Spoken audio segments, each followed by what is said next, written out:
Don't need a laptop. We'll just read the comments over here. We're live. We are live. Vlog Thursday number 347. 60 days post-merger. I threw that in there. The software we use, Tech Talk. And this is just technical. And there's always going to be some weird random questions, some stuff. But we actually want to start with some really old hardware. Yes. So that's what brings me up here today. Yeah. We had a client reach out, referred by some guy, Kinzit or some other local IT company. Apparently this guy had been calling around looking for somebody to work on a Unix system. And he said Unix, not Linux. And I like that it said Unix. he said Unix. And I'm like, oh, man, okay, that'll be fun. It's probably SCO. Drive up there. The store was using a dumb terminal, like a 320, VT320 with a modem on it, calling it across the street. So I go across the street. Yeah, it's definitely a Dell PowerEdge 2300 running SCO 5. And wow, it was something.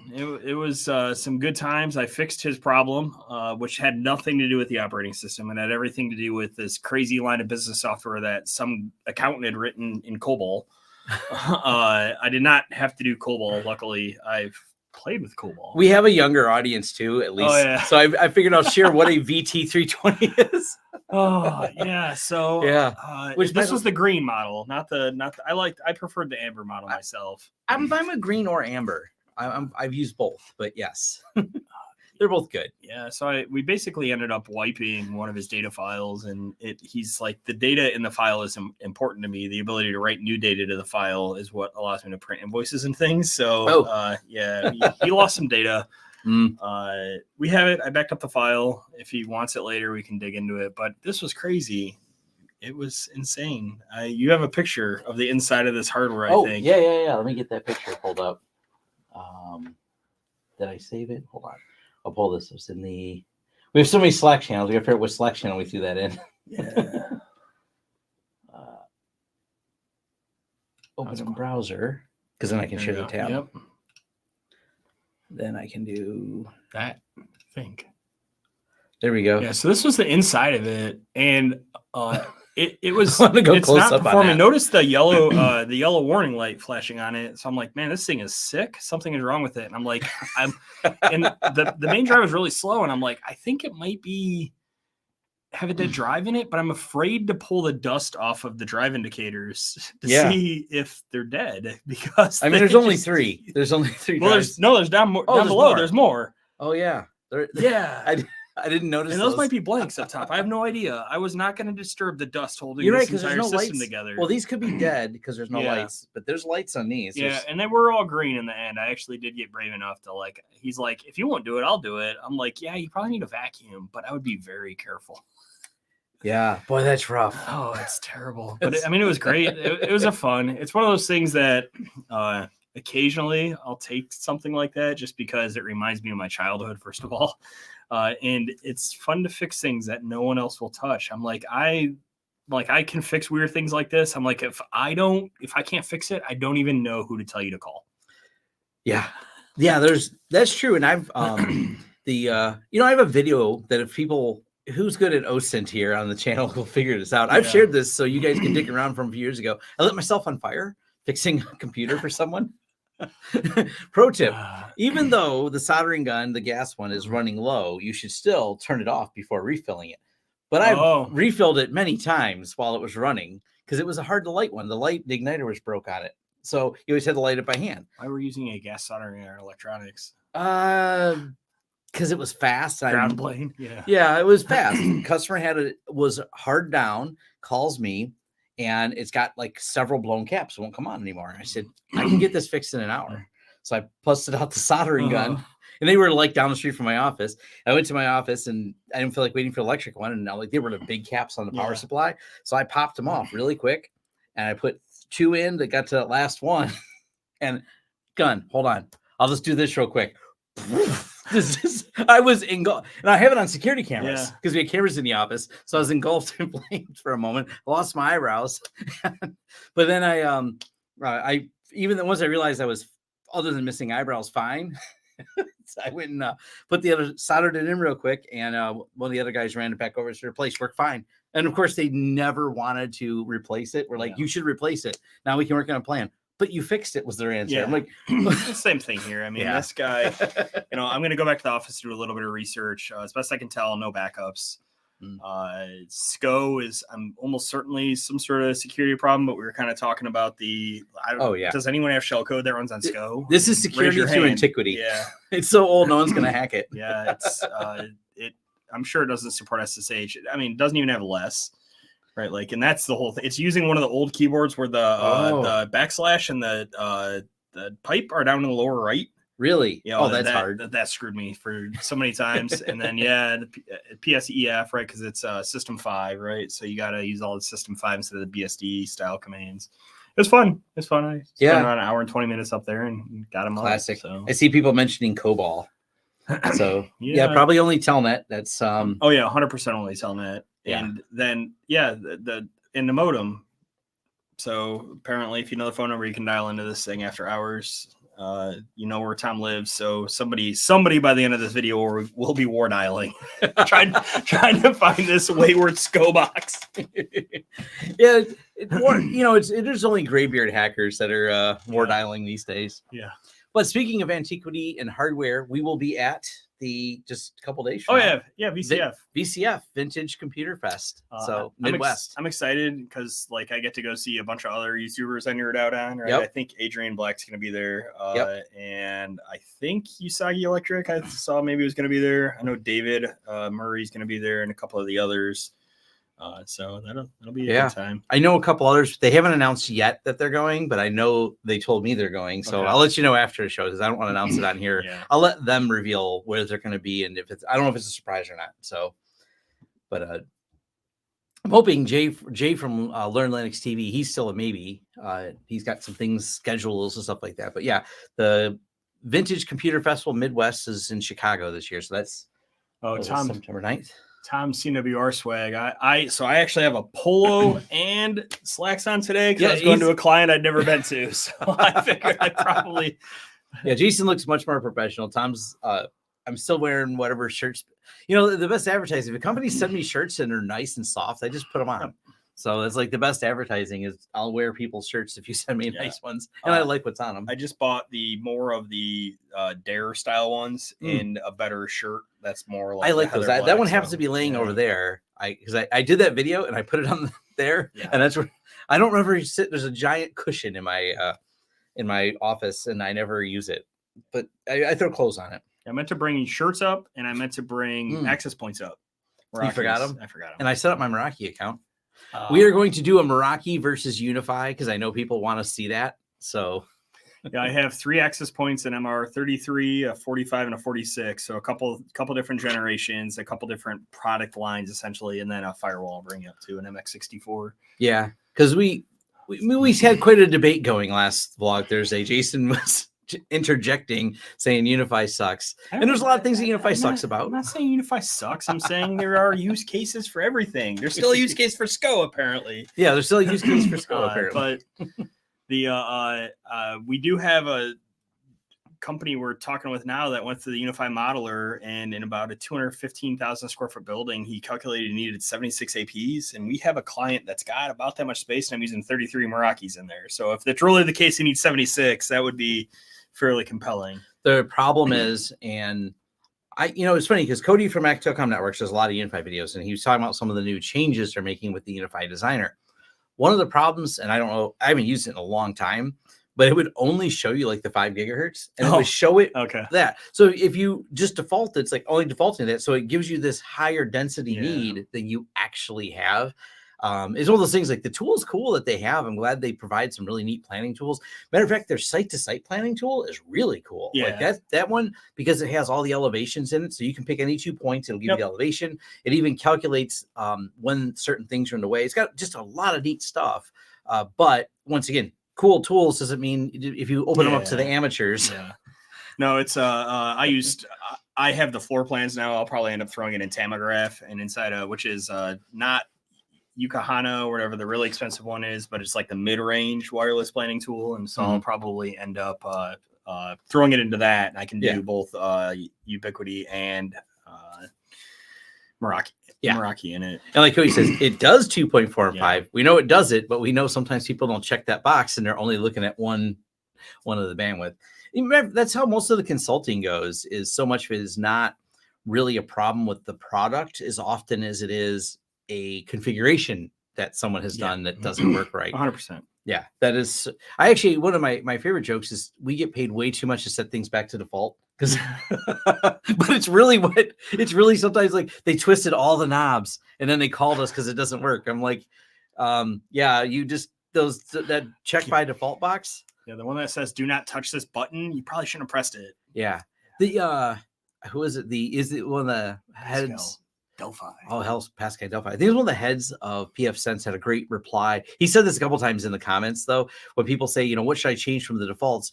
What are the best settings? And he goes, if there were better settings, I'd make them the default. Yeah. No, but that's not true. The state table is way undersized out of the box. You think so? I think. 100%. I mean, I'm pretty sure the one in your office runs out of state a non-zero amount of times. Only when we run zero. Only time it runs out of states. So if you're running run zero across all the VLANs. I mean, I have several. I think we have 3 in the CNWR network in production, and same thing. I run them out of state table. I just 10 times the size of the state table. The cam entries, the RAM and stuff you use for that, it's so minute. I mean, maybe the default on a box, like on a DDWRT or some sort of 128 meg RAM Raspberry Pi or something you're trying to run. But I mean, I'm running these things. They've got 4 gigs of RAM. So I don't care. You can throw really big state tables. 128 megs of state table. I don't really care. I'd rather not run out. Ooh, Vi versus Emacs. I am a reformed Emacs user. Really? Yeah. So I watched a video last night. It just intrigued me, and it's funny because it's almost a 30-minute video, and at the 15-minute mark it goes, Mark, it's all about being productive with different text editors. And he starts out with he agrees with me, all the people that think, what is that one that there's like a million YouTube videos on, one of the text editors, Obsidian? Pico? No. Obsidian. Okay, yeah. He goes, right, Obsidian. Yeah, well, he was talking there's a cult around it almost. Is. There's too much around it. But by the time he gets 15 minutes in, he goes, just admit if you're 15 minutes in this video, you're not actually thinking about productivity. You're just sucked in. But the guy broke down all the different editors. And in the end, NeoVim is what he landed on. Yeah. But man, he spent about 10 minutes on Emacs. And really, I was impressed with what it can do. I think he uses is it called Doom Emacs? Yeah. I was impressed. I used a text editor, and I'm really dating myself, called Jed. Which was, I think, Joe's own editor or Jed's own editor or something. It was some guy that made some UI framework. And I forget what the UI framework's even called. But it was a neat text editor that had Emacs bindings that shipped in Slackware 3, I think. Probably Slackware 2 or Slackware 3. And I used that for years. And so I learned the Emacs key bindings. Yeah. And then I started doing C more. And the workflow for C in Emacs is superior, at least was superior to the workflow in Vim. And it wasn't until I started doing Ruby that I ended up going back to Vim, because the workflow for Ruby inside of Emacs was basically non-existent, because no one that used Emacs bothered to ever learn Ruby because they're still coding assembly. So, well, one of the funny things I thought was they were talking about how he thought he was going to run Emacs on a Raspberry Pi, and that failed because it was so slow. Yeah. So then he bought one of those little microcomputers. He had a picture of it. He goes, "I bought this one of those dedicated Ryzen microcomputers just to run Emacs, guys." And I was like, "Wow!" But by the time, so I run Vim with NeoVim and a bunch of plugins, and by the time you get all the plugins installed in Vim, it might as well be the same thing. I've got. So Justin, you've met Justin a couple times. I have 2 Java devs on staff. He's one of my Java devs. He codes Java in Vim, and he's got some sort of plugin that has headless Eclipse running in the backside. So he still gets a lot of the IDE features in Vim. But by the time you're doing that, it's also as slow as Emacs, right? Because now you're shelling out, or you're hitting a web interface to do completions and all that other stuff. It's not a text editor at that point. It is an operating system. Right. Would you replace Meraki deployments with PF Sense? There's different use cases, Yeah. and we and him have actually gone a little round and round a couple times about like how that would work out. It depends on 100%. Depends on the use case. Because this ties into the it ties also into the thing that the Facebook thing, which is related to the SCO thing. If you're not going to touch it ever again, buy and install Meraki. Right, because Meraki is going to keep Meraki up to date. You're going to get next generation firewall features. You're not going to have to tinker with it, right? It's just going to work. It's going to be more expensive. It's going to have a licensing fee, but it's going to come with a Talos threat feed. It's going to come with, which is, for business use, I think $1,000 a year, right? So like you can't. It's not an apples to apples comparison. But if I was just doing like layer 3 firewall stuff and didn't need NG firewall, pfSense all day. Yeah, and it's not. There's a learning curve. But we have a pretty good staff that are very knowledgeable. So as long as you are going to maintain it, because one of the things I hate, and my favorite was one of the clients we took over had pfSense already, which we're like, hey, cool, this is familiar. Yeah. But in the WAN, there was a rule that said, allow all, I'll fix this later was the comment. At least you left the comment. And firewall rules and pfSense are dated. So it'd been like that for a couple of years. Oh, by the way, we were there because they were hacked. So we queried them as a client. And so it's, I don't know what they were trying to accomplish. I know it had something to do with the phone system because it was actually their phone system that got hacked. They had put a WAN rule to allow everything to go to the phone system. Yeah, because it's easy. And they didn't have good passwords. It was, but the way they knew the phone system was hacked was hysterical. The bill came. Oh yeah. No, I mean that's normal. Yeah. We had back in the day, I guess 2 jobs ago. We had a Finality phone system, which it was free PBX essentially with some sort of like Finality branding on it. And they used some sort of weird reverse SSH tunnel methodology to manage them. So this thing would establish an SSH tunnel back to them. And then they could come across that tunnel so for their web interface to make changes to this on-prem free PBX box, essentially. Somebody hacked the control server. Ooh. And across hundreds of clients was doing tool fraud, and our provider caught it like almost immediately and whacked it. If you are running, just pro tip, if you are running VoIP, disable international calling. Oh yeah, it kills, unless you need it, or very much restrict it, or have a separate calling path with it with very direct limits. Because what they do is they set up numbers. I think they're in like the Grand Caymans or something. And it's like $600 a call or something. They're very expensive and they just keep calling it over and over. So it's like basically the equivalent of a 900 number that they're calling over and over. That's very expensive and they're getting the charges. They run the line. And that's what they're doing. This is where like the Wi-Fi experience indicator, I don't like it. It's stupid. This is one of the problems I've had a lot with UniFi. Rocky's is stupid too, by the way. Well, it's this thing they do.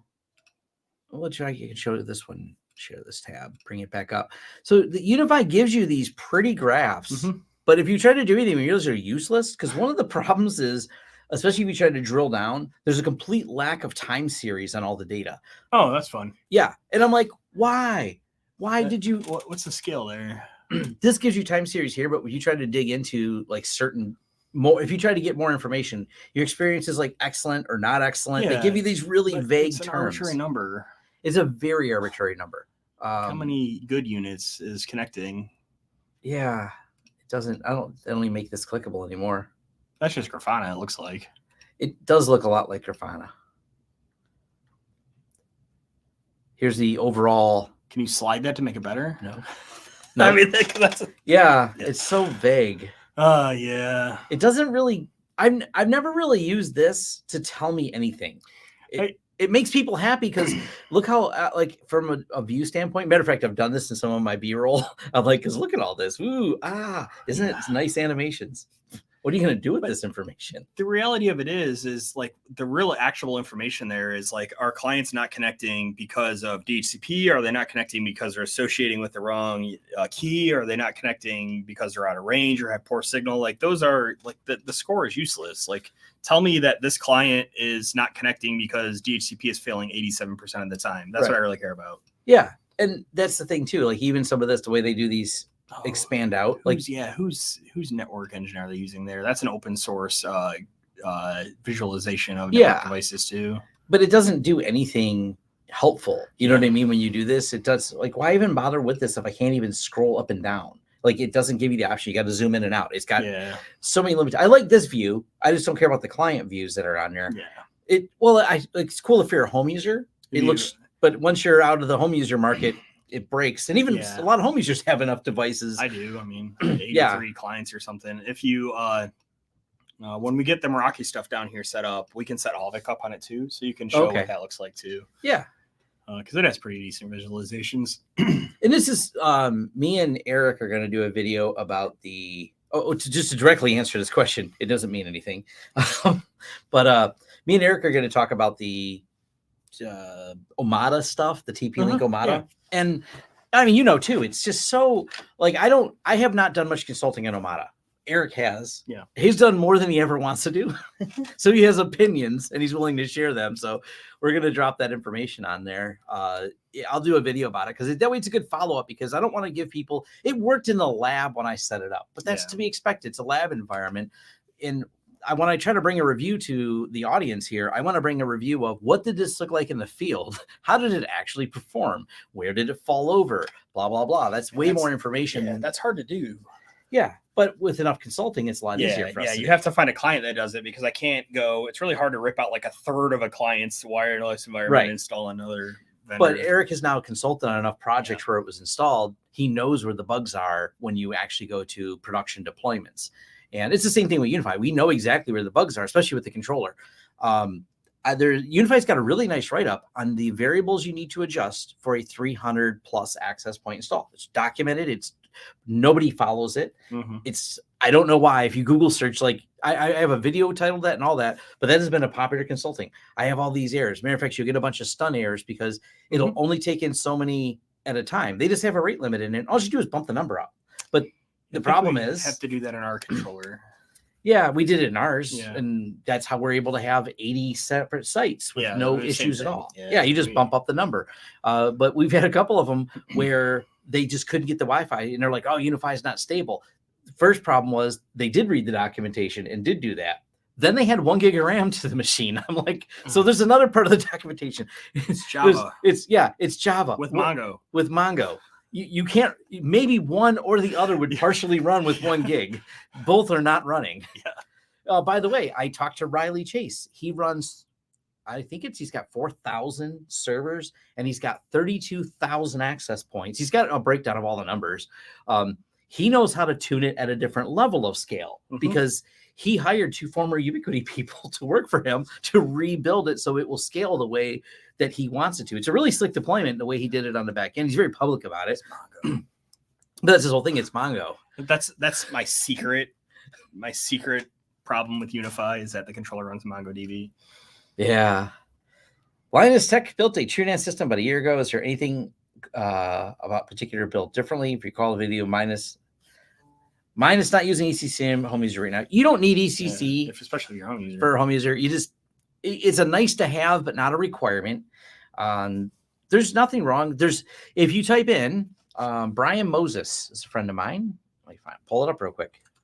Brian Moses Truenas. Thank you, Google, for auto completing this for me. But you can easily find this. This is Brian Moses does every single year a new Truenas DIY build. This year he went a little separate because he actually bought a bunch of motherboards from Alibaba so he could sell them to people because it's a really cool board that's ideal for his NAS build. So he imported a bunch of them and was just selling them at cost. He may have some more of them. Is that the board? I wonder if that's the board they're using in like the top 10 devices. Yeah, it's the top 10 board. Yeah, because some of those have like 6 SATA ports on them, and everyone's like, that doesn't make any sense. Yeah, so it's his top 10 board, and this was his more budget. It's the top 10 N1505. I'll talk about in a second. But he tells you all the case choices, why he made them.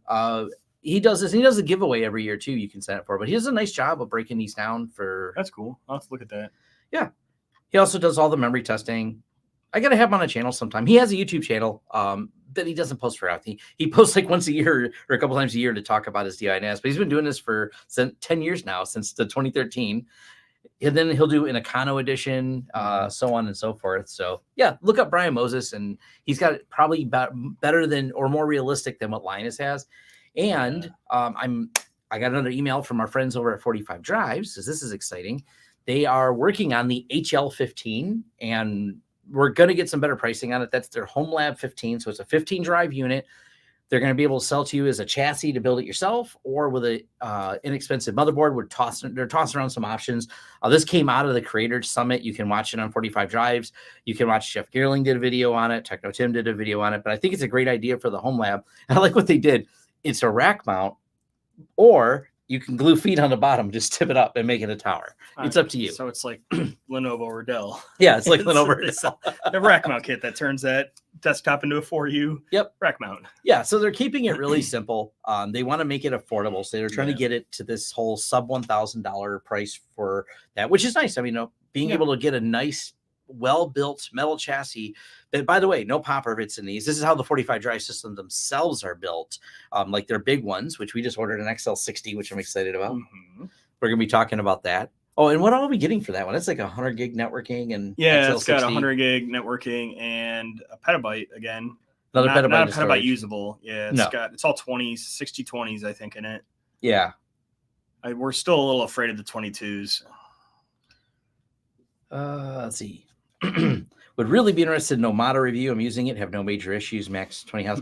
I don't think it's going to be terrible for your home users. And if you just have the basic needs, and that's what my lab testing revealed. I used it at my house. I replaced my stuff with Nomada, ran it for like 30 days and said, it works. But I'm not a really trying environment. Yeah, let's be real. Like the stuff I see, no offense to anyone out there, the stuff I see a lot of these people trying to do in their home labs and that the tickets are coming in for, it's like you are making this way more complicated than it needs to be. Yes. So, but I also, in coming back to the Facebook discussion, we'll mention that in a second here, dealing with some of the other IT people, I've seen a lot of IT people that want to deploy this at businesses and things like that. And I would caution them heavily. Like, no, I wouldn't deploy this for a business. I wouldn't bet my business on that. That's the TP-Link stuff? Yeah. There's a lot of discussion on that. The 2300, he definitely had one.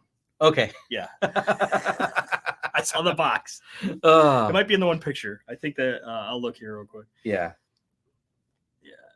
That's funny. Yeah. I mean, you're talking 20 devices and up to 150 gas. You're talking a lot less devices. That's for home stuff. It may be fine. The reality, though, the problem with TP-Link I have is it's only like 20% less than UniFi. It's not like you're saving half. And it's a one-time investment. And TP-Link, 1, no clear end-of-life policy. 2, security. If they feel like it. Yeah. I mean, otherwise, just buy a Pi, or I mean, you can run HostAPD and OpenWRT on anything, right? If you really want to go the super home budget route, just build your own. I do. You'll learn more. What was the other? Someone had a question. I don't think it's a fair comparison because single board computers. Someone had asked. I lost the question now. The Raspberry Pi versus the Zima board that I got. Zima board is x86 and has a PCIe on the side. Different world. I like the Zima board. I think they're great. I like the Raspberry Pi. I think they're great. But the problem is availability. I know the availability is not as bad as it was on Raspberry Pis, but when you started seeing the prices of them be as much as an x86 Zima board, you're kind of like, which way do I go? I think the Pi availability problem is starting to go away. Yes. Yeah. So, I mean. Yeah. And before you start asking about what about all these other single board computers, I always encourage people to watch Jeff Geerling's video because he breaks down the problem with the support and how difficult those are. Drivers. All the drivers and everything else. Yeah. The Raspberry Pi did a good job of having all the drivers available. A million projects are like, here, flash the image to this card, stick it in, enjoy the product. And I think that was what made the Raspberry Pi so popular was accessibility and documentation and drivers, et cetera, et cetera. But all of it, like literally the last several discussions we've just had come down to the tinkerability versus the just works factor, right? And there's a fairly sliding scale there. And even the Meraki versus UniFi or the Meraki versus pfSense fall into the same range, right? It's like if you want a commercially supported product that's likely just going to work with a clear end-of-life policy and supported hardware and all the other things, then buy the expensive one. And then you can go cheaper from there all the way down to, a knockoff Raspberry Pi that's half the price that may or may not have kernel drivers. You may be custom compiling kernels, right? Like I can do all that stuff. Yeah. I don't do that stuff anymore. I have Meraki in my house these days because I need this. I need my homework network to just work. I have a Play network. I'll play on the Play network, but I can't not have my wife be able to work from home because the homegrown thing I was running for wireless went down. Yeah. And then to kind of put a cap on that, the Zima running pfSense, you can't run pfSense on a Raspberry Pi. So yeah, because there's no. But Zima comes with 2 network interfaces, and why is that? They just don't have a. FreeBSD has an ARM port. But pfSense does not. They don't plan on it at all. Yeah, well, I bet you I can make that work. There's probably ways to make it work, but yeah, there's. I mean, do they publish a build chain? No. Okay. So the code's available. Okay. Yeah, but there's not a good manifest to build it from. Okay. So, 6. Yes. So Network Chuck. There is a big video coming out with Network Chuck and 45 drives. I'm gonna probably say if he's got 6 of them, the way you daisy chain them together is Ceph. So 45 drives are Ceph experts, and I'm going to have them on the channel again to talk about it, but they have a ton of Ceph documentation or GitHub. They've got a Ceph deploy tool that works. They have several Ceph deployment tools in GitHub, but they also have a UI they're working on for Ceph deploy that works with their cockpit, which is it's not cockpit, it's Houston, which is a fork of cockpit. Man, people lost their mind when I did the Houston review because people are so pedantic. Tom, you didn't say that they copied the code. I'm like, yes, I did. I said at the beginning of the video, it's kind of a copy, but you really need to make it clear that it's a fork of cockpit. Not really. Like they don't even hide it themselves. Yeah. It says it in the notes. I'm just showing off the tool, guys. So yes, I'm aware it's based on cockpit, which is cockpit's pretty cool. With 6, it's almost certainly Ceph. Yeah, it's almost. Well, you got 6 of them, it's going to be Gluster with 6 most. No, you would not. I wouldn't recommend it. The Gluster with 2 most times, but I really, and with this, I'm not gonna lie, we're not trying to throw any shade. We're an IX Systems reseller, but you could do we're an IX Systems reseller. I like IX Systems. I don't agree with their choice to go with Gluster though, even as someone who resells it. And if someone calls us and says, "Hey, I'd like to buy one of these fancy $100,000 IX System M50 dual motherboard, amazing rock solid systems," I'll only sell them the Truenas Core one. Sorry. Mine shade wasn't at IX Systems. Right. No, it's at Gluster. It's at Gluster. Oh, it's at Gluster. Yeah. I get it. Yeah, as I said, I wanted to clarify.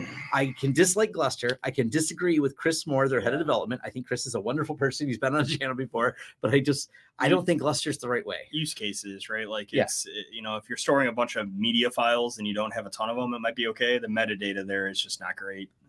Yeah. So it's going to be, I spent some time talking to 45 drives about a lot about Ceph and myself learning a lot more about it. I'm pretty impressed with it. I also, someone asked if we're going to do VMware versus XCP-ng, maybe. Probably. We're going to definitely have some VMware update videos. More likely I'll do a VMware versus a XCP-ng versus Proxmox. Yeah. I saw Proxmox 8 came out. It looks like. Yeah, I got to admit, and people have mentioned this, and I did some digging and started playing with it. Proxmox Ceph clustering is slick. Oh yeah. They did a nice job. Yep. I'll tip of the hat to them, because if you're a home user, Proxmox, and someone can quote me on this, it's okay. It might be a little better for some of the home users who go, I don't want to deal with separate storage, but that doesn't excuse the scalability problems that you have when you want to build Proxmox, because I don't know if we haven't talked to them in a little while. I'll bring them up later offline, but we have a client that runs 4,000 VMs in a cluster on XCP-ng, and they love it. They moved from VMware and are super happy at the scale they're able to operate at. I mean, Zen was built to do that. Yeah. Right. So like back in the day, and I think it's moved on from them, but AWS was Zen based at first. It still is. Okay. I thought some of it had gone to KVM. So they have the main AWS is Zen and still being pushed out, but there are certain ones where they have KVM. Okay. There's certain I think the tiers. I thought the T series were. I think it's the T series. Vates has a nice write up on it. Yeah. I think it was Vates that did a write up, and so did someone else. There's a nice write up on how they use Zen, because they actually are. Amazon is still co-contributors to the main core Zen, because it's still expanding, but they have a use case for KVM as well. Yeah. Which technically, which I thought was funny. Technically, Zen is the most used hypervisor in the world. Not XCP-ng, but Zen server is because of Amazon. Of course, Amazon uses 50% of all RISC chips in use right now are at Amazon. That was revealed too. By the way, RISC and Zen, if you start Googling it, you'll find there's a ton of it. I didn't know the automotive space used the Zen core as well. That's how they parsed out all the functions in automotive. In the car. RISC processors are fairly more common in the specialty industry than you would imagine they are. Yeah, for sure. Yep. Could you arrange more rigorous security test suite for your switch router reviews? Maybe. Yeah. What do you want tested? Yeah. That's kind of a vague question. And trust me, everyone's trying to find holes in insert name of. Yeah, we could get that one guy to do it. Xavier? No, the Ken Pyle guy. Oh God. Find all of our HTML injection bugs. Find all my HTML injection bugs. So I mean, it depends on what I think the question is. Maybe we could put together a test suite to do something, but we have scanning tools. I don't think they're gonna test every one of them. Like, yeah. And how are they gonna find it? Like, what do you want to find on a router and things like that? Ubiquity's got an entire bug bounty program. So what do you? I mean, I thought it was funny because I have an old video on TP-Link, and this is one of those security example problems. With TP-Link, you could set whatever VLAN you want, but if you knew the IP range of the management interface, doesn't matter what you set the VLAN to. Yeah. You could just set the IP address of your computer and get to the management interface no matter what VLAN. It's not running a separate VRF. Yep, because they didn't run a separate VRF. So that was definitely. That's really common, by the way. That's probably not unique to them. No, it's not. If you dig around, and Cisco actually had a bug years ago. Yeah, you said VLAN hop Cisco. It's an old bug. The way you VLAN, David Bombal has a video on how you VLAN hop a modern Cisco, but you can properly call him out. He has to turn on non-default settings that most people wouldn't turn on in a Cisco switch. So while he did it by getting between two Cisco switches and injecting into the trunk port, it's still kind of it's esoteric. It's not something. It's not a common attack. It's not something we're going to read in the news every day. So it's like the attack. So I've got a client of ours that's flagging SCP because you can use it for privilege escalation and all this other stuff, and it's like those aren't. It's not. I can just SSH. Right. Like it's like, oh, I can run commands with SCP. It's like, yeah, but I'm not running any systems where I can only SCP. Like if everywhere I can SCP, I can SSH too, right? I understand and accept that risk. Yeah. Every time I've tried to look at the Ruckus site, and I haven't looked recently, but it's always a disaster. I can't tell their product line. They got acquired by another company. It's a good product. Yeah. Like the function of the product is fine, but documentation in that is just, it's on you. Large scale wireless, they were really good at. Yeah. Right? Like they are like stadium scale or university campus scale. They're really good at it, but they're in sorting out what needs a license and what doesn't. Yeah. Boy, a few episodes ago, that turned into like his long threaded debate of which models do and don't require licenses because the licenses expire. And I'm like, so it just made it confusing.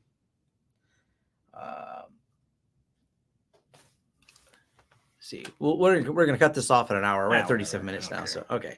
For some reason, my pools and Truenas have permissions set to apps for the owner, group, child data sets, or in a root. Problem is, any problems I might encounter like that. Watch my permissions video and I explain why it does that. There's reasons it does it, but you can do that and you can add multiple people. You have to set, if you're using apps, you want to set apps as the primary, but then there's still some extra use cases where you have to read in the forums. Certain apps may need another permission, another user on there. In my permissions video, I explain that part of it, but then I tell you have to go look for more. This is where are they using fackles or is it just basic Unix permissions? Oh no, they're using all the ZFS ACL stuff. Yeah, so they're doing that part right. They just gave you one of the most horrific interfaces for setting it up. Okay. The UI. This is another. Admittedly, I have not touched Scale at all. I've used Core a ton, but I've never even logged into a Scale box. Yeah, the problem's going to be when you look at how we'll look at which one of these has something on it with permissions. It would probably be the LTS video one, but this permission editor is just ugly. And if you try to add stuff, so it's really weird. Like this is the built-in users, built-in administrators. But if we want to add an item, it's just like it put user question mark, but then we're going to change it to this, and we choose it up here. Oh, that's gross. But whenever you choose up here, changes here. That's so confusing. Like, why does that change this, not this? Even though you can put a hue here, there's it's just a weird UI. I walked through. That's why I made it a dedicated permissions video to walk through the silliness of how they did it. You can have multiple groups, multiple users. You can add groups. You can build a group and add all the users to it. There's a lot of different ways to. If you know them, I know a really good UX consultant they can hire. Not us, but I know one of the foremost UX experts in the country who will cry when he sees that. Yeah, I don't understand why they didn't copy Truenas core. Like I don't know. So this is one of the reasons it needs a video, not only because permissions are complicated, but also because they did it in a complicated way. And this problem of why by default they only use half. That's a Linux. Debian specifically only uses half of the ARC. Memory. Yeah. Okay. But there's no way to set this. There's no like tunables like there are, because I know on the Truenas core there were definitely bugs in the 11.3 12.0 range where ARC would just run away and use all the RAM in the system, and you had to manually set the ARC size with a advanced tunable. And here's how Tom tunes it.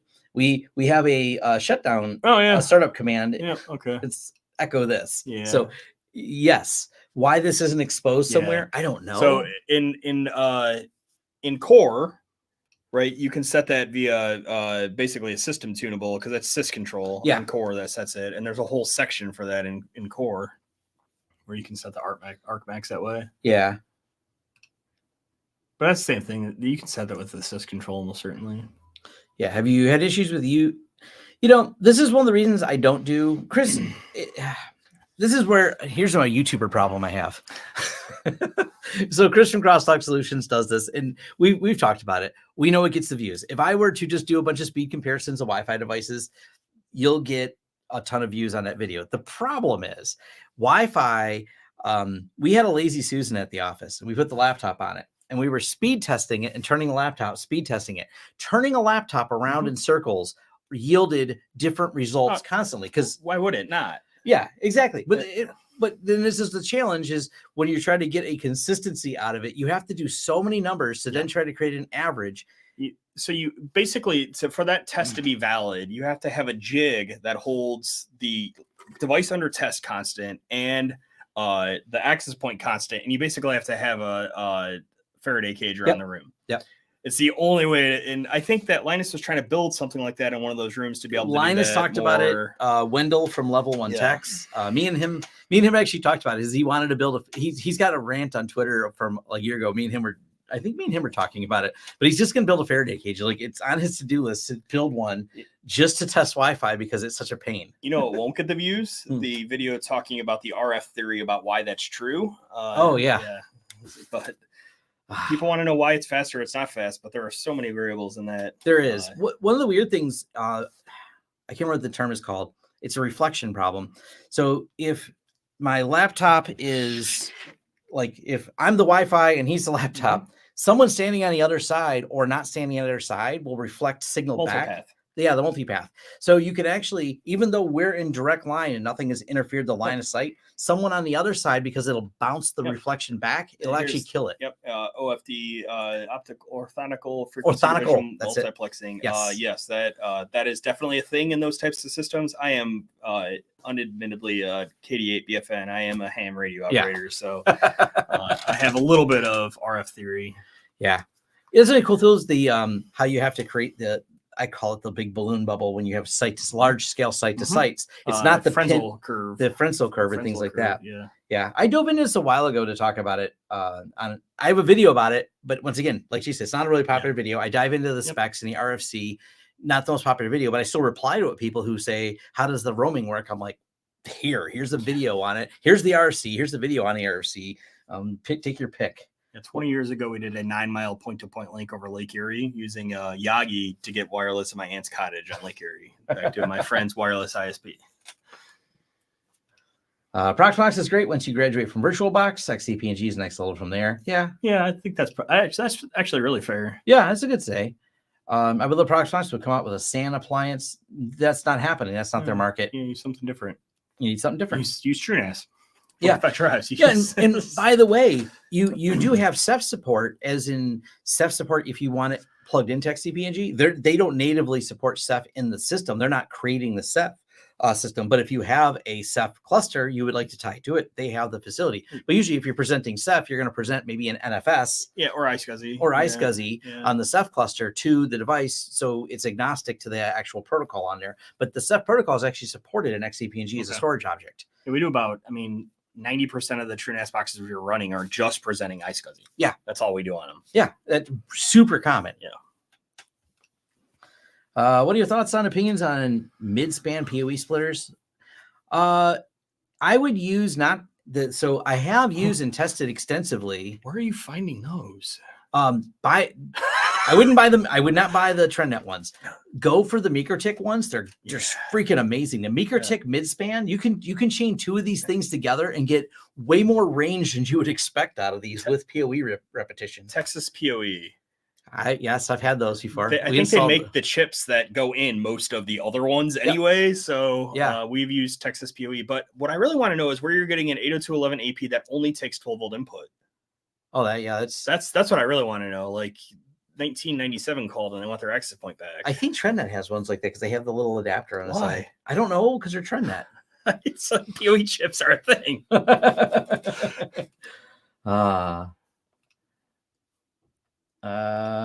For switching, check for vulnerability, VLAN hopping plus run scan tools against the UI. I mean, if I'm testing TP links, even the VLAN hopping thing is only access in the case of the TP link thing. It's only access to the control plane, right? It's not actually allowing you to get from one VLAN to another, is it? No, it wouldn't let you get one VLAN. Even on the stupid TP link when I tested it, wouldn't get one to another. It's just lets you get to the control plane if you have it firewalled off. Right. Yeah. I mean, that's not. I don't really consider that. I consider that control plane leakage. I don't really consider it VLAN hopping. VLAN hopping would be being on VLAN 605 and being able to talk to stuff on 610. And if they're messing that up, then they're doing something really bad, because that is almost entirely controlled by the switch chip on the box. They're not that stuff's not CPU routed. Yeah. Best way to share my music data sets, follow my permissions video. I break down how to get permissions to other apps. Your current chips be a little high compared to your usual standard. Yes, it is. There's something about it looks good contrasty here. Yeah, it looks contrasty there. It's soft there, but it's soft here. Yeah, it's something about the live stream. The live. It looks absolutely amazing up there. I was commenting before we started about how good the glass looks there. Oh, and by the way, here's my field monitor. Yeah, it looks like crap in the field monitor too. So yeah, well, the field monitor is lower res, but the contrast is good. Yeah, that's true. That's an $89 field world. Soft in that, right? Like that's my complaint is that it seems. Yeah. Well, just look at the contrast. We're not as. Yeah, correct. Like, look how popped the colors are. Yeah, for our they're shirts. better. That's true. It's like every step of the chain is a little. But it's completely a stream problem because the output's fine. Yeah. Let's see. Get to the bottom of these. Yeah, because it's fine in the teleprompter too. If XCP RDB could provision support, would be closer to Proxmox stuff. Yeah, but they're not going to build it. I can tell you right now. You can put a request in. You can go to the forums, and you will get a response from Oliver and his team. They're not going to build Ceph into it. It's not even on the roadmap. They are, though, looking more than I expected. They are looking at building ZFS. They have ZFS support, but not natively. And they're looking at building more ZFS support for snapshots. I thought that was kind of cool. So I think if I had to guess, right? So when Ceph breaks, much like the underlying networking in Docker or Kubernetes, it breaks in spectacularly explosive ways, and they don't want to have to support it, right? Like ZFS doesn't break like that, right? It's one box. You're not going to mess up the stuff where the metadata is all disconnected, or you have parts of files in 18 different places you're going to have to recover, right? Mm-hmm. It's not going to, that failure mode doesn't exist. So I think in many cases it comes down to supportability. Yes. And that's even from like CNWR standpoint for what we sell someone. So if a customer comes at us and we want to solve a problem for the customer, we don't slap the most complicated Rube Goldberg solution on top. We always start with what's the minimal we can do to get this working in a very supportable manner. Yep. it matters a lot. You don't want to sell people things that's hard to support, because that hard to support, even if we are able to support it, it comes with a price tag.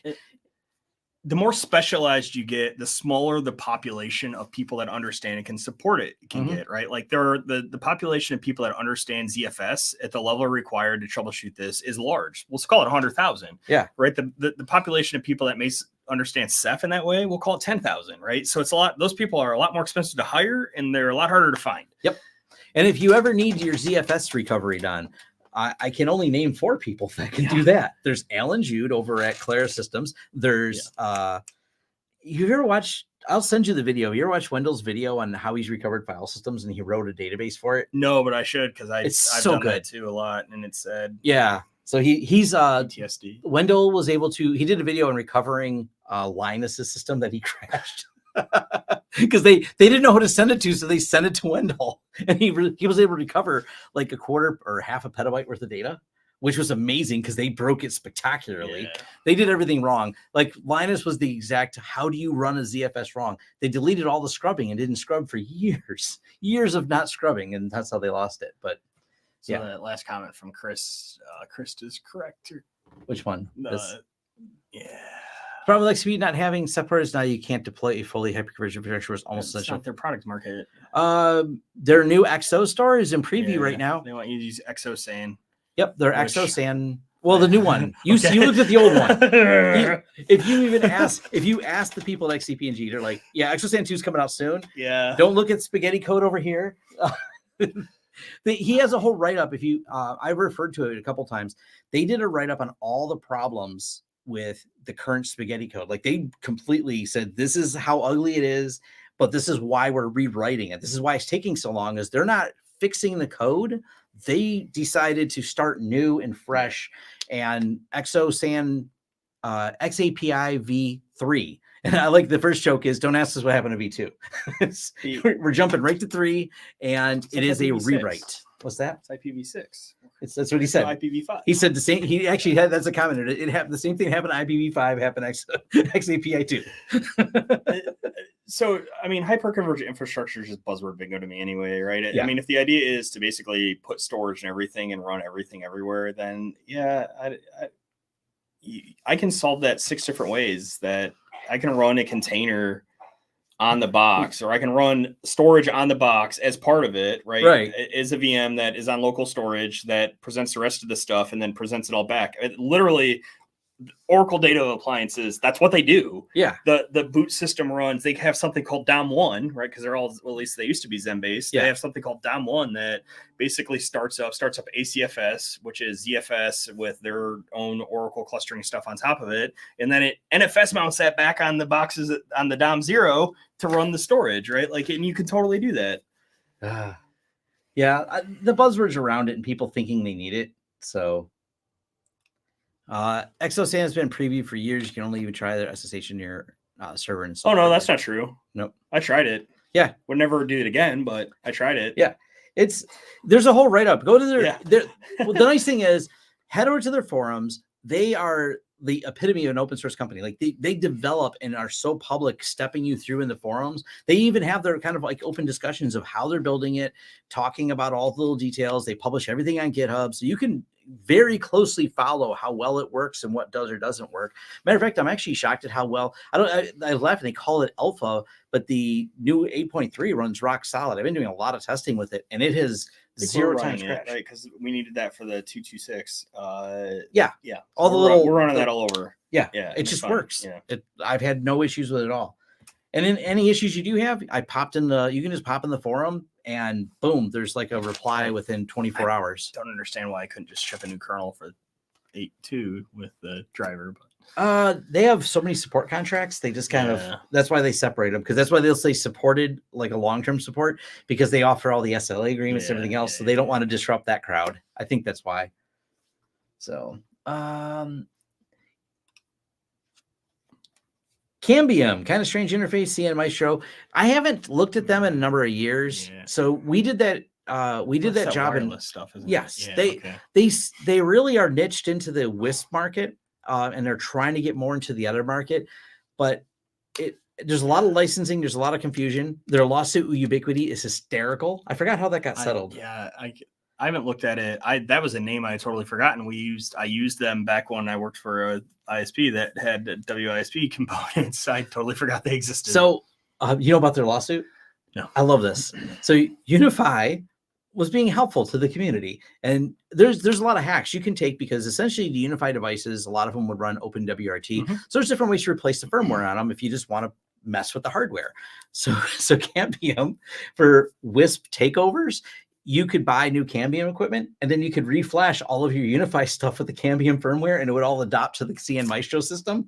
And UniFi says that's not fair, and they're like, well, why not? That way they could actually do replacements of WISP and not adopt UniFi stuff, but just reflash all the firmware. Who won that? I don't know. I think they did. Yeah, I can't imagine UniFi won that. Because they allowed it. Yeah, I mean, you allowed different firmware to put in there. This is why we lock our bootloaders, friends. I get it. It's not great, but this is why we do it. At least involve JTAG. Yeah. No, there is no VMware Horizon. No, actually, and I think we have a client that we're presently dealing with right now that is running Horizon, and I'm like, it's not the same. It's not the client's same. completely aware, so we're cool. They are very different things on PCOIP is kind of cool. I like it. Horizon is cool. It's complicated and very complex. And I think Matt is a VCP DT, so he's actually he's certified for desktop. We've done a good amount of it. I guess just more understandable. We're more understandable than the WAN show. That's our new slogan. I mean, the WAN show it's a different target audience. In generally speaking, I would say Linus is a different target audience. Yeah, correct. He's more the gamer market, pro builders, people who want to build systems. I don't do many builds. That's not. Yeah, there's an overlap in a Venn diagram, but I don't think I sometimes have trouble understanding some of his videos because it's that niche that I don't care about FPS and refresh rates and all that. I just don't care about any of that stuff. I don't play many games or anything, so I don't like. Even my son's last computer, I leaned on the staff to help me build it because I'm like, I don't know what's a good video card. Well, I mean, I know there's I can just look at the most expensive one, but there's probably more to it than that.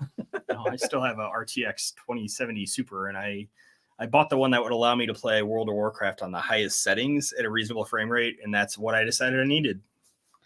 They settled Cambium had to pay a fee to Ubiquity. Okay, that makes sense. Yeah, and cheaper than probably fighting it. Settling is always the Linus is meme gold, definitely. The Linus and the drama around it, definitely meme gold. I mean, I'm hoping.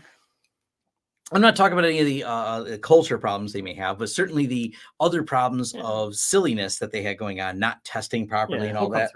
Yeah, he'll get through it. That was meme gold. I mean, we're all gonna laugh at him, and the goal is for him and these other YouTubers to come out better at the end, have better testing procedures, have better, like, hey, here's our process for testing. Here's how we're going to do it. Flew too close to the sun. Your wings melted a little bit. Hopefully they recovered before you hit the ground. Yeah. I think they have enough cash flow to recover. Like they could have kept screwing up further at their cash flow rates they have, but whatever. I wish them no ill will. They're a part of the ecosystem as far as I'm concerned. They pull off their event every year. I would like to see more events like the LTX show. Like it's a pretty big event. I want to go. I definitely want to go next year. There's also, I think there's room. We're going to Vintage Computer Festival, and this is a discussion that was had again with a group of YouTubers, but I think this is worthy of public note.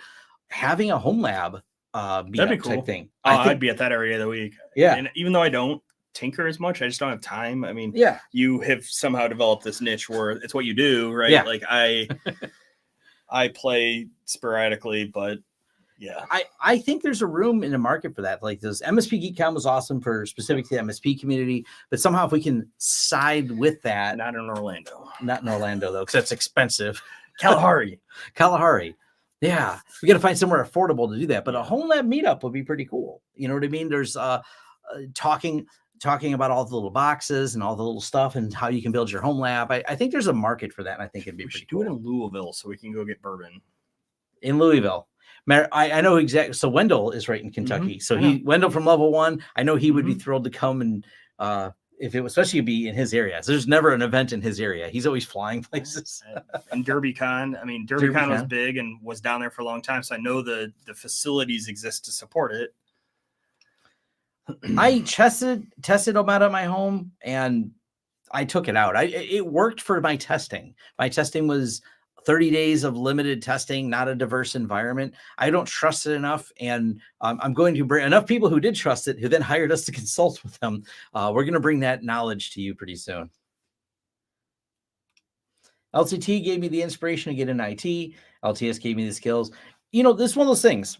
There's different levels, and this is not at all in any picking on Network Chuck. Network Chuck is pretty cool. I bet the guy. I like him, but there's times when he doesn't go in depth on things. And but it takes someone, because someone complained to me that I'm too in depth, and I'm like, well, I'm not the first step. I'm not the basic stuff. So sometimes it takes an entire ecosystem. I certainly can't make every video of telling you how to put an RJ45 cable on, all the way to how do you set permissions in Truenas. Those are very different ends of the spectrum and different segments. So it kind of takes a community of people. You figure out where you get excited, and then you figure out how in depth you want to go. I also look at it though, because sometimes when you see someone more in depth, you maybe decide that's not for you. Everyone wants to be a game developer until they realize how hard it is. Yeah, I was actually just going to tell that story as somebody that has taught like intro to programming classes. Everyone came in wanting to be a game developer, and everyone left not wanting to dev. Yeah. I mean, Linus, their videos are cool. They're entertainment, right? And I like them. I watch a good amount of them. There's a lot of what not to do you can get out of them too. Some of when they do those server builds I cringe a lot. Yeah. Linus is not enterprise IT. They watch any of his studio tours, and you'll see the messes. Like when it comes to cable management and structured cabling, they are not the channel to follow. I'll just throw it out there. My rack at home looks nicer than his. It's a disaster stuff. How install 45 drives on a TrueNAS system and show how to do it. I think you mean how do you install TrueNAS on 45 drives, which is 45 drives is commodity hardware. There's nothing special. Super micro, right? It's super micro.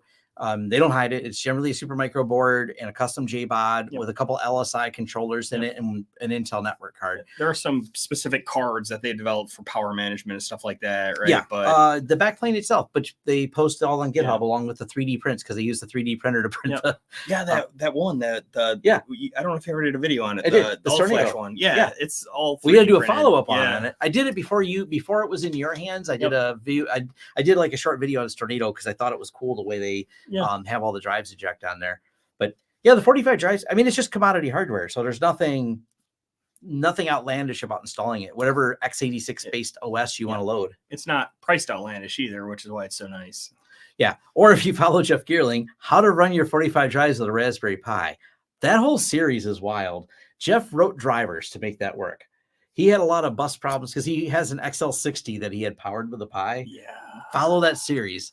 I imagine you've run into PCIe lane restrictions and a bunch of other problems. Just no ARM drivers for half the stuff in it. Yeah. He had to do. It's a fun video to watch because, as to quote Jeff Geerling, I like to do silly things sometimes because they're fun. Yeah. Off topic, Untangle. I'm surprised they don't have WireGuard public VPN option like their tunnel VPN. Don't have WireGuard public VPN connection. Untangle doesn't. I mean, you can connect it to one of those. No. Do you have some on-page power stuff like UniFi connect camera to the switch? No. I mean, we set the VLANs for the cameras. Yeah, I mean, so how does it do that, right? So there's two ways you can do that. You can do that either via LLDP or CDP, some sort of announcement, or you can do it via MAC range, and I can spoof both those things. So that is not secure at all. Yeah, it's not the way I'd recommend doing it. Especially because for that to work, the port has to be a trunk port, and trunk ports are my friend. This is a security guy. Yep. Issues with pfSense status not showing. Can't say that I haven't seen that problem at all. People replace your model with something else. Yeah, it's the edge cases we want to cover. If you don't have those edge cases, hardware, isn't it? Right? It's not made for that. It's made for home users and small businesses. And the fact that it doesn't scale beyond that, everyone's all bent out of shape about it. It's not intended to.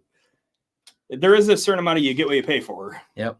We got to reach out to them again because I got to reach out to HD more. I think he'd be fun to have on the channel and talk some stories. working on it because of you. Yeah, I still talk to them. They're thrilled with us. I think they hassled us a little bit when we moved it over. Oh, because of that. Yeah. Yeah.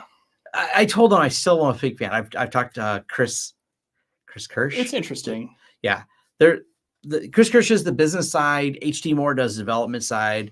And I love the fact that I can tell you, and they've said this publicly, if you file like a notice, there's a spot where if it misidentifies an object, you can go in there and make a note. Those notes still are read, every one from HT Moore. Oh, I can do that all over. I found it. Yeah, I've got. Okay. There's a couple I know. It did a few wrong. I've got a lot of them that it did wrong. He'll fix them. Okay. I mean, that's actually kind of cool.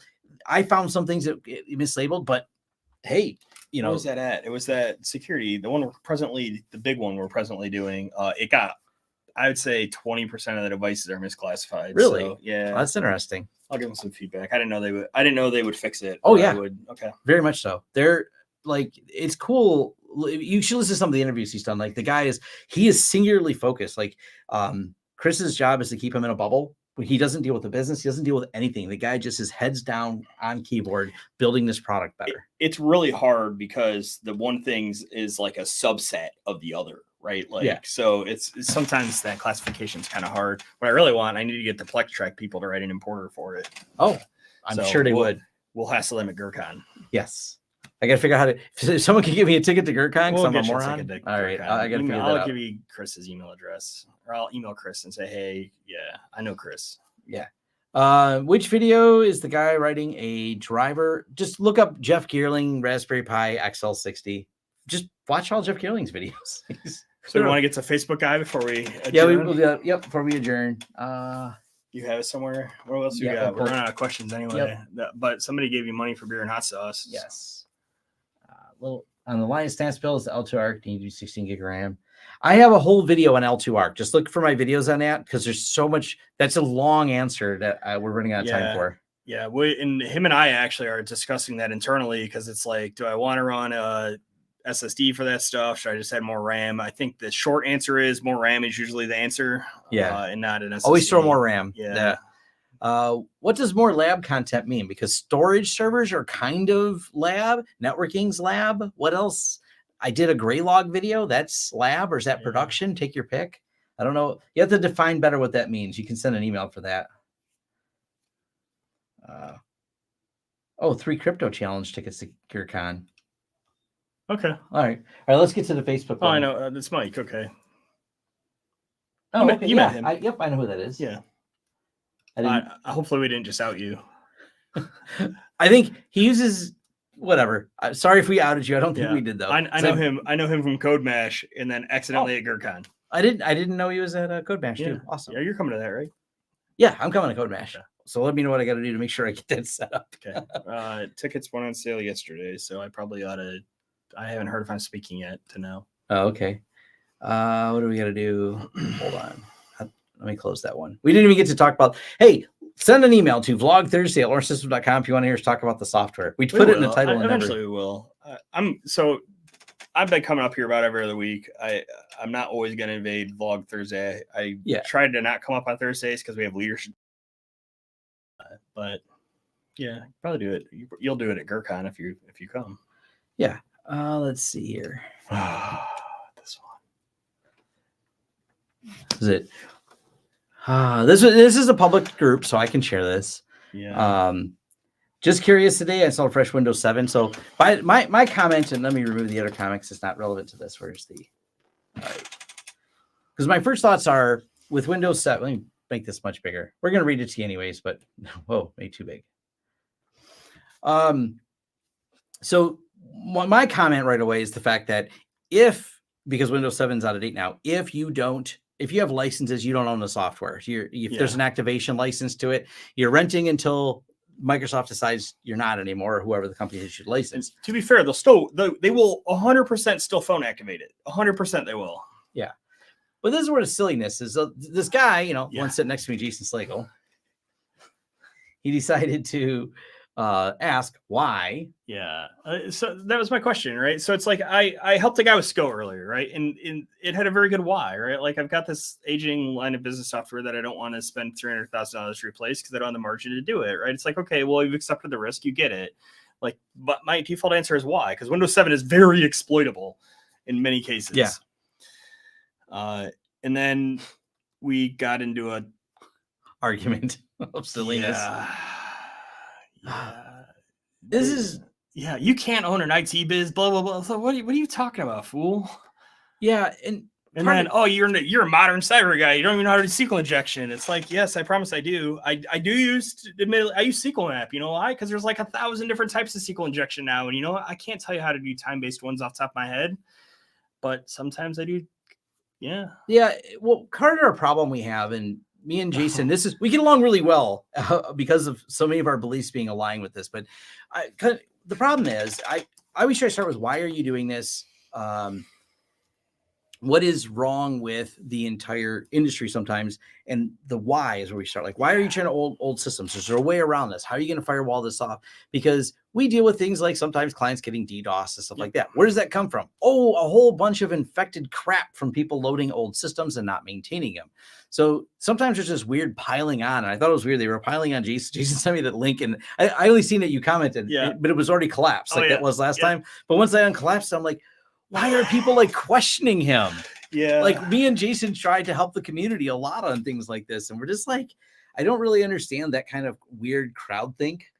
I mean, full disclosure, we have customers running Windows 7. Yeah. Right. Like, and you know what it's on? It's on an HMI, it's on $100,000 like interface on a laser cutter, right? And stuff like that.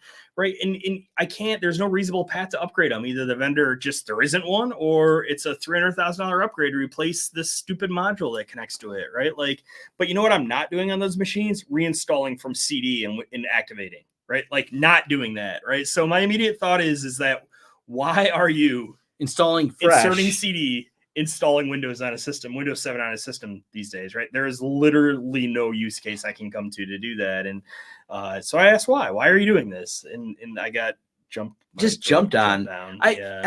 I don't understand this. I have like my rules of engagement when I have a discussion with people. I will discuss someone's idea. I never attack the person. I never comment on what I refer to as immutable characteristics, like who they are, where they're born, what they look like, whatever. Those are not relevant to me. I will discuss the idea someone has and weigh it back and forth, but never the person. I may say that is a dumb idea, but I never say you are a dumb person. Yeah, correct. And 100%. Yeah, there's a real nuance. You shouldn't do that. Right. And they just started piling on it. I don't understand that. Like, sometimes the community can be a little bit hard to work with. And we were just talking about that. Yeah, it was like, it's one of those things that, like, regulation, right? Like, this is how we get regulated, right? Like, it's and then, you know, I'm very stubborn and very opinionated, and no one here can tell I'm opinionated, but I'm very opinionated and pretty good at OSINT. So, you know, I'm digging in, and this guy posted like literally like 2 months ago that, you know, some client of his had been ransomware twice. It's like, yeah, because you're installing fresh Windows 7, right? Like, I totally understand this now. But it's from an industry standpoint, right? It's really hard that to help improve, right? Like, you do this. We actually have a big thing going on in our leadership team right now about why we do this. Yeah. Right. And I to try to make everyone better. And it's part of the alignment with our companies for the merger. And that's one reason I titled it 60 Days After a Merger. Me and him are still friends. We don't hate each other. So there's a good sign. But we also are more aligned. We thought we were aligned before, and I think 60 days later, we're more aligned to the why we do things, the how we want to help and engage with the community. Jason's given a talk at GERCON. It's snarky title, of course. Oh, yeah, 100%.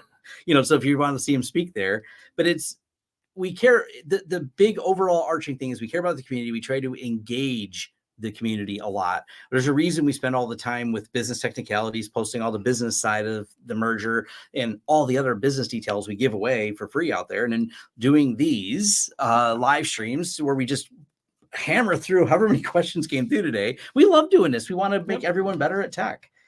So it's weird when people attack like that. I don't really get it. Well, then it turns into you don't have any like credentials to do this. And it's like, oh, I do. Yeah. Jason. Yeah. And me and Jason are both fans of Huntress. We Yep. each actually have our own one of these. Jason's got Yep. one in his office too, by the way. And I believe there are less than 20 of them outside of Huntress employees. So. Yeah, we're among the few. So Huntress thought it was funny when the two companies that both got these are merging. Among the two. Thoughts on Huntress MDR M365? I've not used it. Okay. But from what I've seen, it seems to be. I don't know what the pricing looks like to know whether or not I think it's worth it. It probably is because they don't seem to go out of their way to gouge people. Yeah. It seems like on paper like a good idea. My faith in them to make a good product is still pretty high. Yeah. So there's still good people there doing good stuff. Did you post something? Oh, I did. Oh, No, I don't want to go into that on Okay. here. That's all right. We'll skip that. Yeah, that would be a business technicalities thing to do, and I don't want to go that there is no non-snarky way to do that, and it's not. This isn't the right audience. Yeah, that's the right audience. I base a lot of my policies off the stuff you talk about with LTS and BT. Oh yeah, I know Yeah, you've thank you. posted a Yeah, lot on yeah. there. So they between him and Brett, they've really run with the channel more so than I could, and just rocked out a lot of great content. So let's see. Oh, had a dead motherboard for obsolete software. Had to reinstall Windows 7 driver if not 23. Yeah, you call. Yeah, Right? But I think why are you doing this is a valid question to answer there, right? Because Windows 7 isn't as sensitive to hardware changes, is it? Not like 10. as sensitive. But I guess if you right? change the Like- motherboard, it's probably enough to. I mean, so that's almost always the answer is, line of business software that doesn't run, right? So the question then becomes, how do you secure that, right? And in the end, this comes down to an overarching theory. What is the fiduciary duty of a provider to their customers, right? Like at what point, right? Your customers hire you as an expert, Right. and when you allow them to run SCO, or when you allow them to run Windows 7 and allow them to run these unsupportable or unsecurable systems, at what point have you failed them in fiduciary duty and have opened yourself up for risk and liability, right, for whatever losses that they have, especially if you're their IT provider? But even without that, right, like just you damage the industry as a whole because they don't know any better, right? They're coming to you. If they knew how to do it, right, if they could install and run pfSense, they would install and run pfSense. But they don't. So they're coming to you as the expert. And when you go, oh yeah, I'll just reinstall Windows 7 on that thing with that, 17-year-old line of business software that, uses admin as a password still. Yeah, totally. Yeah, I'm good. Right. Like without at least having a conversation about why that's not a good idea. It's just not. Yeah, I lean to the why, right? Why are you doing that? Okay, you have a really good reason. We're going to do it. We're going to make it as secure as we possibly can. But by the way, that's risk that you're going to have to mitigate at some point. Yeah. We don't currently use any open source software for project management. We do everything in Manage. Open projects. Ugh. Yeah, I don't know how good it is. Yeah, I've used almost every one of those projects at one point or another, and maybe they've gotten better. It's been a while since I looked at it myself. Yeah, so. Sugar CRM, I think, had a module. Sugar CRM was really old looking. Yeah, open projects isn't much better. Yeah. All in for Louisville. You're catching up with the where we should have the event. Should I address that? Yeah, you can. I don't care. So one, Yeah. 75 to onboard. I don't know. It was a half hour. Yeah. Yeah, there's always been a fee for onboarding. That's not new. Yeah. But taking a week to answer, that's not true. We've addressed that. Yeah. No, it's right. There was a week to answer on one of them? Yeah. Okay. It got, we didn't know, I believe, we didn't know who they were, I think, is what they weren't set up properly managed, and I addressed it. Yeah. So it's fine. I mean, So you were one of the people that got it. Yeah. I don't know who that is, but there were several. If based on the $75 to onboard one, I think that, yeah, we actually were talking about doing a video about this morning. Yeah. There are business realities to this, and the reality is that we pay most of the guys at Lawrence got some amount of raise when we moved them over, right? Mm-hmm. Like, and I have to pay people, and if it's not economically feasible to continue, or it's not economically feasible to give away hours worth of service without billing for it. Yep. And We'd actually found a lot of gaps where people had not billed a bunch of things. And these are some of the problems. I was losing a grip on the business. There's a reason I had to. I worked to this merger. I was losing grip on some of it. I either had to go full in back in the business and stop making YouTube videos, or merge because we try. I try to be fair. I try to go to the privilege of fairness, and we could have just not covered this, right? But I believe in transparency, and the support issue has been addressed, and they are on top of it, but we are dealing with merging two ticketing systems. Yeah, the ticketing system thing notwithstanding, we are dealing with hundreds of tickets a week right now. Yeah. So it's hard. It's there's a lot of stuff going on. There's a lot of I kind of want to do a video. Maybe but reach out to me, Mr. Burrican, and I'll talk to you. Yeah, reach out. We're not hiding from anyone on this. There's a reason I put it up on the screen.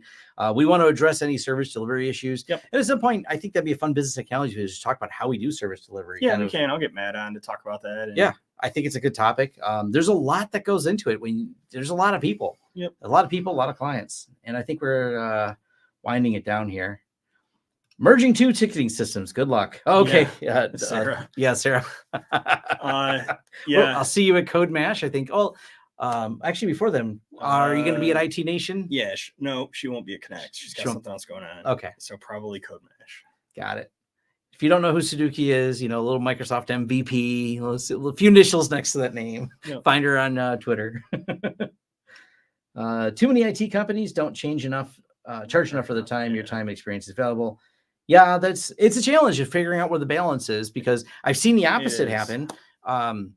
It's actually someone, and they're not around anymore. They're out of business, but one of my friends who worked for them, gouging would probably be the biggest understatement for the way they charged. I mean, with this, I have spent my life, he can attest to it. My life has been billing. Like literally I have 200 hours into billing issues since the merger, and it's making sure it's all right, trying to be fair. I've credited 60 to 100 hours in the time period since that's happened. Yeah, it's trouble. Code Mash is gonna be so much fun. Yep, I'm looking forward to Code Mash. I just ran an IT code of conduct for a company. Was one thing you would include in that. Everyone misses. That's going to be a business technologies video. Yeah. Subscribe to business technicalities. Yeah. Okay. I'm going to write that down. IT code of conduct. I like that. So acceptable use policy. Acceptable use policy. Yeah. Okay. We did at a conference. We had an ethics committee with, by the way, Michael Lucas was on there. And if you don't know who Michael Lucas is, he's a pretty famous author, but also if you ever meet him speak in public, he is a person you want on stage, but you also can't get him off the stage. He'll talk for hours, but he's hysterical. But he had some really good stories about IT ethics and things like that. I installed UniFi controller on Windows 10. I'm sorry. And looking at the bandwidth usage in real time, bandwidth monitoring disappears 20 seconds, reappears yourself. The reason I said I'm sorry when you said you installed the UniFi controller on Win 10 is it is absolutely buggy in Windows. I don't even know why they have a Windows version. It is. Maybe there's fixes for it. I don't know. I've never spent any time trying to fix UniFi on Windows installs at all. I've seen it. We actually, one of the clients we took over, that was a Windows install. The one that Kyle said it just disappeared. That would be a way to describe it. We could log into it that one day, and then it just wouldn't work again, and we're not sure why. I'm actually honestly not unconvinced that outbound IT didn't grenade it on the way out, accidentally or intentionally. Yeah, that's true too. I mean, the reality of it is that all the guts of it are Mongo on the back end, and Mongo isn't really designed to run on Windows either. So yeah, you got two things working against you there. Yep. So, morning from the land down under, all the way from Australia. Yeah, I think did she send hot sauce? Yes, she has sent hot sauce before. I tasted it. It was good. It's good stuff. All right, I think we've wound all this down. Yeah. Will it see some policies on your GitHub? Ooh, maybe. My caution there is I am very down on we write policies. We attempt to custom make them for what the clients need. We do have some templates that we use, but something worse than not having a policy at all is having a policy you don't follow. Yeah. Because if you have a policy that says you do thing X and you aren't actually doing it, and thing X happens to be the thing that gets you popped, then you can run into some big insurance problems. So I would recommend against just carte blanche stealing the SANS templates for that reason. And, you know, they don't have to be these big, long, huge, complicated documents. So I'm perfectly willing to share some stuff that we've done, and you can use them.